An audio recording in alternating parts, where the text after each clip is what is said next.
ডুলাহাজারি safari পার্কে আমরা ভিতরে এসেছি। এই দেখুন হাতি আরামসে কলা গাছ খাচ্ছে। এবার আমরা একটু সামনে এগিয়ে যাই। চমৎকার একটা ওয়াইল্ড লাইফ তৈরি করা হয়েছে, বেশ ভালোই। এখানে কিছুটা বন্য প্রাণীগুলো ছাড়া আছে, কিছুটা খাঁচায় আছে, কখনো মানুষ খাঁচায়, কখনো পশু পাখি খাঁচায়। এখানে মানুষ খাঁচায়, আর ওই যে জলজ পাখিগুলো, পেলিকান, এগুলো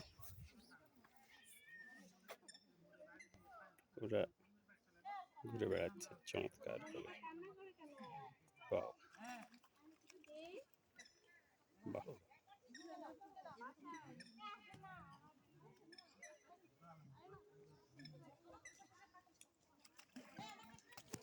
বাহ, ও আমার কাছেই আসতে চাইছে।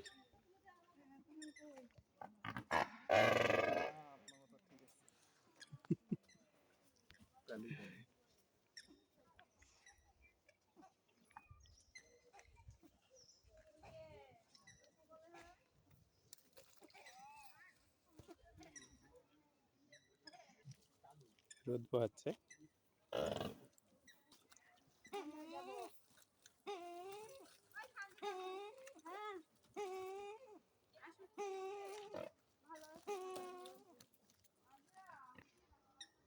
এটাও কি যেন একটা সুন্দর চমৎকার সব পানির পাখি। এগুলো ডাহুকের মতো অনেকটা দেখতে, কিন্তু ঠিক ডাহুক না, ডাহুকটা অনেক ছোট হয়, এটা বেশ বড় সাইজের।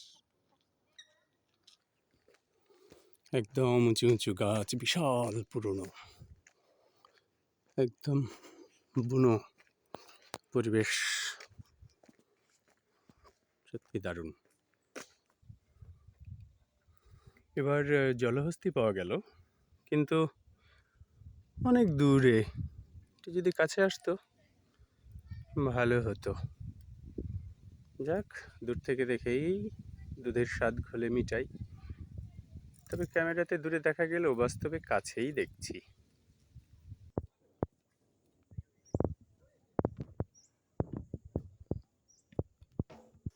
সাফারি পার্কের ব্যাপারটা আপনাদের একটু বোঝাই। এ দেখুন, খাঁচা দেওয়া আছে, ভিতর কিন্তু ওপেন। অর্থাৎ ধারণাটা এরকম যে আমরা খাঁচাবদ্ধ, আর পশু পাখি ওরা বন্য জীবনযাপনে অভ্যস্ত। এগুলো দুর্বৃত্তরা একটু ভেঙেছে, যাকে এইসবের ভিতরেই ওয়াইল্ড বিস্ট আছে। দেখি ওয়াইল্ড বিস্টের দেখা পাই কিনা। আর এই দিকে যেতে নিষেধ, ওইদিকে বন্য হাতি আছে, যার কারণে ওইদিকে রাস্তাটা বন্ধ করে দিয়ে রেখেছে। তো আমরা খাঁচা ধরে এগিয়ে যাই। ঘ্রাণ পাচ্ছি, কিন্তু কোথায় আছে খুঁজে পেতে হবে। ওই যে একটা বানর আমাকে দেখে পালাচ্ছে।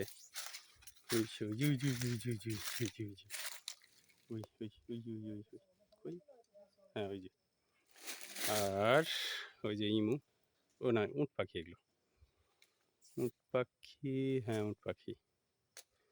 উট পাখি আর ইমু দেখতে প্রায় একই রকম, বোঝা মুশকিল। তবে এটা উট পাখি, একটু বড়। ইমুটা একটু ছোট সাইজ হবে, আর তার কালারটা একটু আলাদা। আর এটা যেহেতু কালো, সেহেতু উট পাখি এটা। ওই যে এটা ঘুরে বেড়াচ্ছে ইচ্ছা মতন, কোনো সমস্যা নাই।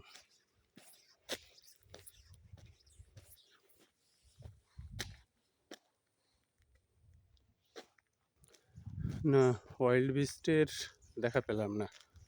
মনে হয় এই ব্যাটারা মেরে খেয়ে নিয়েছে। না তো একটা তো চোখে পড়তো অন্তত পক্ষে। এখানে চিত্রা হরিণ আছে কিছু অবশ্য। এই যে বিশাল প্রাচীর দেওয়া আছে, এটা বাঘসিংহকে উন্মুক্ত করে দেওয়ার জন্য এটা করা হচ্ছে।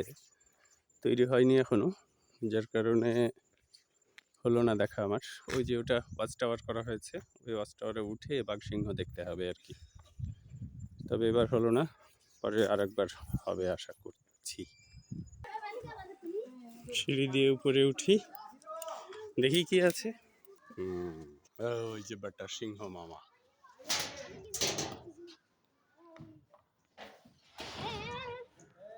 বসে বসে আরাম করছে। ওই বেটা বাঘ মামাকে এখানে বন্দি করে রাখা হয়েছে। এদেরকে ছেড়ে দেওয়া হবে কদিন পর। ওই ওখানে আরেকটা।